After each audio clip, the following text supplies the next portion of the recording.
Shalom, praise the Lord, God bless you. क्या आपको पता है कि परमेश्वर का सच्चा मंदिर कौन सा है? जो परमेश्वर उसमें रहता है। ये बात कई लोगों को पता नहीं।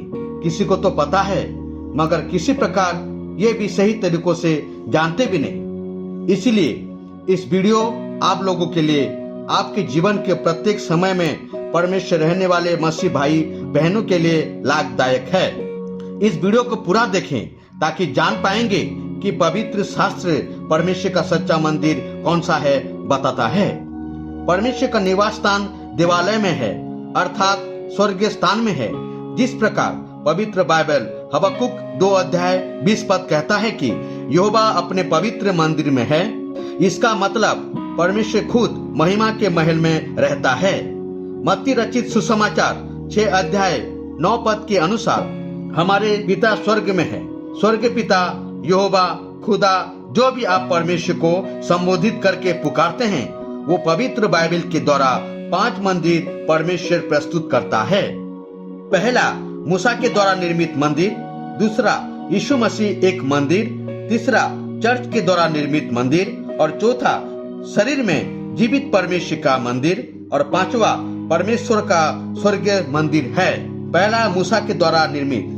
परमेश्वर ने अपने ही लोगों को एक अलग देश में रखने के लिए और उनके द्वारा एक पवित्र देश देने के लिए मूसा नबी को चुनता है और मिस्र देश में निकल लाता है और एक अलग देश को ले जाने और उपासना करने के लिए कहता है। जब रेगिस्तान में परमेश्वर के विरुद्ध काम करने के कारण 40 वर्ष तक रेगिस्तान में भटकते रहे और पाप के कारण मरते रहे, इसीलिए परमेश्वर ने लोगों को बचाने के लिए एक नियम तैयार किए और मूसा को वही नियम के द्वारा, अर्थात एक आवास तंबू, परमेश्वर के सेवा का तंबू बनवाए, जिसमें परमेश्वर उसे मिलाप वाला तंबू में अपने लोगों के साथ बात कर सके, क्योंकि मनुष्य के साथ रहना परमेश्वर का इच्छा और विचार है। जिस प्रकार पवित्र बाइबल निर्गमन 25 अध्याय 8 पद कहता है, मेरे लिए एक पवित्र स्थान बनवाए कि मैं उसके मध्य निवास करूं। 40 साल तक जंगल में भटकने के बाद परमेश्वर अपने लोगों को प्रतिज्ञा के भूमि में किनान में ले आए और वहां पक्के घर बनाकर रहने लगे और आवास तंबू बनाकर उसमें परमेश्वर की उपासना करने लगे। सब लोग परमेश्वर की उपासना करने के लिए परमेश्वर से मिला हुआ नियम के अनुसार अपने अपने पाप के लिए पाप बलि, आराधना, उपासना, सेवा इत्यादि करने लगे। ये था पहला परमेश्वर का आवास तंबू, जिसमें परमेश्वर का उपस्थिति मिलता था। कई साल बाद, अर्थात 500 साल बाद, जब दाऊद इस्राएल का राजा बना, तब दाऊद ने एक शानदार घर बनाया। लेकिन जब परमेश्वर का मंदिर के बारे में सोचा कि मूसा के द्वारा निर्माण किया गया मंदिर जिसमें परमेश्वर रहता है, लेकिन मैं आलीशान बंगला में रहता हूँ, ये मेरे लिए दुखित बात है कि मैं परमेश्वर के लिए उत्तम स्थान नहीं पाता। इसीलिए दाऊद ने भी परमेश्वर के लिए एक मंदिर बनाने को ठान लिया। पवित्र बाइबल 2 सामुएल 7 अध्याय 1 से 16 पद के अनुसार एक मंदिर बनाना चाहा, परंतु परमेश्वर ने अपना मंदिर बनाने के लिए अनुमति ना दी, क्योंकि दाऊद एक युद्ध का आदमी था। इसीलिए परमेश्वर ने कहा वो अपने बेटे को जाने देंगे कि इसे बनाए। मंदिर की योजना दाऊद के द्वारा बनाई गई थी, लेकिन उनके पुत्र सुलेमान के द्वारा निर्मित हुआ था, जिसमें परमेश्वर चला फिरा करने वाला परमेश्वर था। जब सुलेमान ने पृथ्वी में एक भव्य मंदिर बनवाया, ये दुनिया का अजूबा था।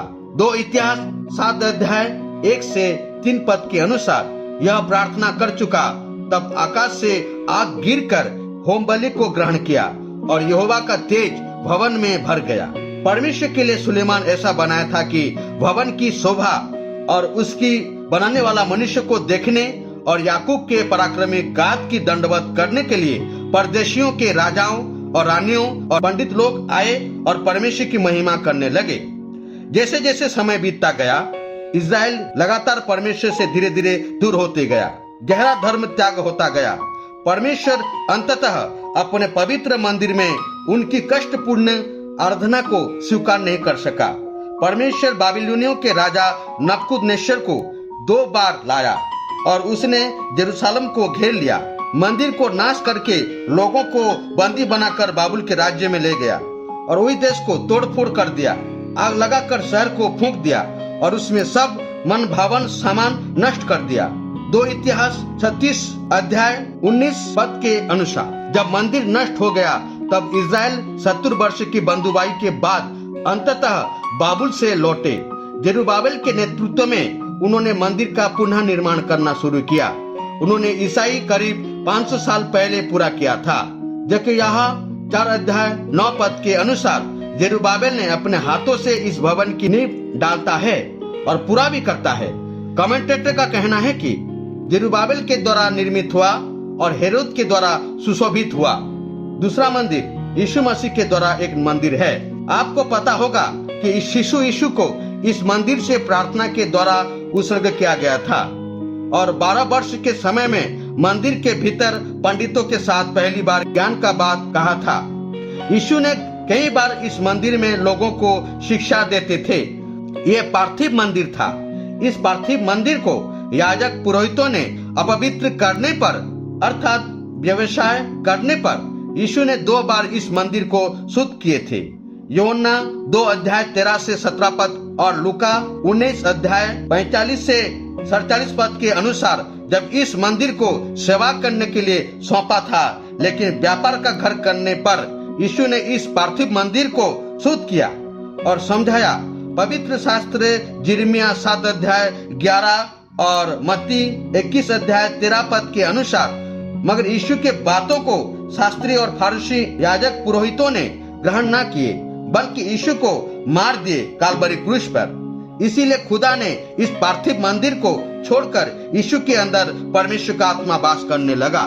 लेकिन याजकों ने मंदिर के ऊपर भरोसा करते थे, इसीलिए परमेश्वर ने उस मंदिर का पर्दा को ऊपर से नीचे फाड़ दिए, मतलब मंदिर को अपनी हालत में छोड़ दिया, बल्कि लोग यीशु के ऊपर भरोसा करें। परमेश्वर ने इस मंदिर को छोड़कर अपना पुत्र यीशु मसीह को सौंप देता है ताकि लोगों का विश्वास मंदिर पे नहीं, संपूर्ण विश्वास यीशु मसीह के ऊपर विश्वास करने पाए। इसीलिए पवित्र बाइबल मार्क रचित सुसमाचार 9 अध्याय 7 पद कहता है कि ये मेरा प्रिय पुत्र है, इसकी सुनो। जब लोगों ने इस मंदिर के ऊपर भरोसा कर रहे थे, परमेश्वर ने इस मंदिर को छोड़कर यीशु मसीह के अंदर वास करता था, अर्थात अपना मंदिर बनाता है। जिस प्रकार पवित्र बाइबल में यूहन्ना 2 अध्याय 19 और 21 में लिखा गया है। मत्ती 12 अध्याय 6 पद के अनुसार तब यीशु मसीह मंदिर से भी बड़ा कहता है। जब यीशु मसीह मृत्यु से जी उठा तब आराधना करने लगे, विश्वास करने लगे और अपना उद्धारकर्ता को मानने लगे। तब स्वर्ग से बुलावा आने से पहले 40 दिन तक घूमने लगे। तब चेलों से कहता है, मत्ती 28 अध्याय 20 पद, सब बातें मैंने तुम्हें आज्ञा दी है, मानना सिखाओ और देखो मैं जगत के अंत तक सदैव तुम्हारे संग हूँ। और लूका रचित सुसमाचार 24 अध्याय 49वां पद के अनुसार ये कहता है कि जिसकी प्रतिज्ञा मेरे पिता ने की है मैं उसको तुम पर उतारूंगा और जब तक स्वर्ग से सामर्थ ना पाओ तब तक तुम इस नगर में ठहरे रहो। उसी दिन लूका 24 अध्याय 53 पद के अनुसार लगातार मंदिर में उपस्थित होकर खुदा की आराधना करते थे। प्रेरितों का 1 अध्याय 13 से 14 पद के अनुसार प्रार्थना में लीन होते गए। इसका मतलब एक मंदिर है और वो है चर्च। ये भी 3 नंबर का मंदिर है। इस चर्च की उत्पत्ति पहली शताब्दी ईस्वी में रोमान यहूदी में हुई थी, जो यीशु की शिक्षा की स्थापित हुई। क्योंकि जब यीशु की 12 चेलों में से एक चेला जो पतरस को रोमियो ने इस कलीसिया का फादर के रूप में संबोधित करते थे, इसके कारण रोम ने कलीसिया बनाने लगे। क्योंकि मत्ती 16 अध्याय 18 पद इस प्रकार कहता है कि मैं भी तुझसे कहता हूँ कि तू पतरस है और मैं इस पत्थर पर अपनी कलीसिया बनाऊंगा और अधोलोक के फाटक उस पर प्रबल ना होंगे। हालांकि ये वचन पतरस के बारे में नहीं था, ये वचन यीशु के प्रतिज्ञा के वचन के ऊपर बनाना चाहिए था, लेकिन रोमियो ने इस वचन पतरस को मुख्य बनाकर चर्च बनाना चाहा। इसीलिए सेप्टुएंट सभा रखा गया।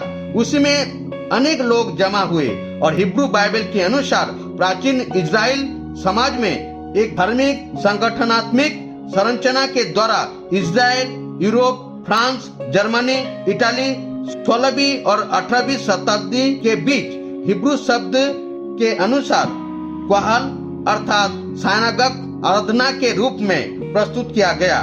साइनागग का मतलब आराधनालय, जहां परमेश्वर की आराधना होता है। चर्च को एक्लीसिया का उपयोग भी करते हैं, अर्थात ग्रीक शब्द के अनुसार इसका मतलब बुलाया गया समूह। एक्लीसिया ग्रीक शब्द और क्वाहल इब्रानी शब्द दोनों का अर्थ सेवा के लिए प्रस्तुत होता है। यह पहली बार इस्राएल के लोगों पर लागू किया गया था, जिन्हें परमेश्वर ने अस्तित्व में आने के लिए बुलाया था। प्रेरितों के द्वारा शुरू किए गए सुसमाचार की घोषणा के जवाब में पुरुष और महिलाएं परमेश्वर पर निश्चित विश्वास के उपहार को ग्रहण करते हैं और बपतिस्मा के माध्यम से चर्च के एक समुदाय के सदस्य बन जाते हैं। चर्च शब्द का अर्थ है परमेश्वर द्वारा एक समुदाय में इकट्ठा किए गए लोग, जो आज चर्च में मुख्य व्यक्तियों के द्वारा नियंत्रित रहता है। इसीलिए एक चर्च जरूरी है जिसमें विश्वासी के साथ पवित्र आत्मा, यीशु और खुद परमेश्वर रहता है। उसके अलावा और एक मंदिर जो 4 नंबर है, शरीर में जीवित परमेश्वर के मंदिर। जिस प्रकार पवित्र बाइबल 1 कुरिन्थियों 3 अध्याय 16 और 17 पद कहता है कि क्या तुम नहीं जानते कि तुम परमेश्वर का मंदिर हो और परमेश्वर का आत्मा तुम में वास करता है। यदि कोई परमेश्वर के मंदिर को नाश करेगा तो परमेश्वर उसे नाश करेगा, क्योंकि परमेश्वर का मंदिर पवित्र है और वो तुम हो। प्रत्येक व्यक्ति जो मसीह को स्वीकार करता है वो परमेश्वर का मंदिर बन जाता है। सर्वशक्तिमान परमेश्वर का मंदिर निवास स्थान होना हमारे लिए कितना बड़ा सौभाग्य है, क्योंकि उत्पत्ति 1 अध्याय 26 पद के अनुसार अपने स्वरूप अपनी समानता में इस मनुष्य को बनाया था। जब पहले आदम के अंदर जिस प्रकार रहता था, यीशु के अंदर जिस प्रकार रहता है, यदि परमेश्वर के साथ साथ हम रहे तब हमारे अंदर रहेगा। 5वां मंदिर परमेश्वर का स्वर्गीय मंदिर है। जब इस पार्थिव मंदिर चर्च अपना शारीरिक को छोड़ के चले जाएंगे तब परमेश्वर के मंदिर में सदा के लिए वास करेंगे और अनंतता में प्रभु की महिमा करते रहेंगे। सभी सांसारिक मंदिरों का मूल स्वर्गीय अभयारण्य है। इब्रानियों 8 अध्याय 1 और 2 पद। अब जो बातें हम कह रहे हैं उनमें से सबसे बड़ी बात यह है कि हमारा ऐसा महायाजक है जो स्वर्ग पर महामहिम के सिंहासन के दाहिने जा बैठा और पवित्र स्थान और उस सच्चे तंबू का सेवक हुआ, जिसे किसी मनुष्य ने नहीं वरन प्रभु ने खड़ा किया था। प्रकाशित वाक्य 21 अध्याय 22 पद में मैंने उसमें कई मंदिर ना देखा, क्योंकि सर्वशक्तिमान प्रभु परमेश्वर और मेमना उसका मंदिर है। इसी समय हमारे महायाजक और न्यायी यीशु हमारे ओर से स्वर्गीय मंदिर में कार्य कर रहा है, ताकि हम उसके अनंत राज्य के लिए योग्य हो सके, जो जल्दी आने वाला है। जो परमेश्वर के लिए अपना शरीर देता है और उसे साफ रखता है, उनके मंदिर के रूप में प्रभु रहता है और वो जब जल्दी आने वाला है, उनके आने से हम भी उनके साथ स्वर्गीय स्थान में जा सके। आमीन।